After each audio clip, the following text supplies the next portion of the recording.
Well, certainly those congressmen and women and the families of victims with lots of tough questions for Mary Barra. Now, there's no doubt she is under a lot of pressure at these hearings. Yeah. Joining us with a closer look at how Mary Barra did is Matt Friedman. And Matt, you do study crisis management, so I'm interested in your perspective in this. Just overall, how did she do?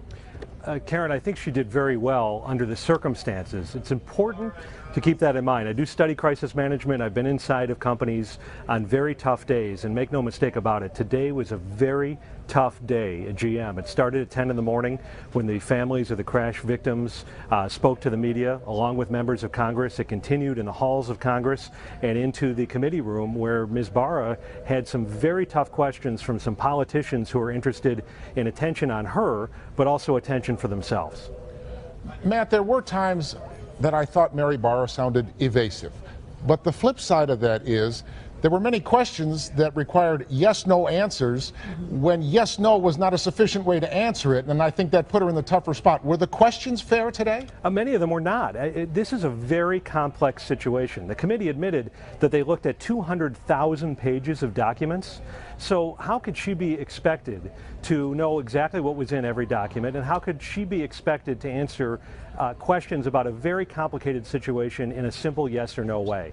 That part of it was not fair. Also, there are answers that she just doesn't know the questions to yet. And I thought she did a nice job of having to say over and over again that there would be an investigation to answer those questions without being fatigued.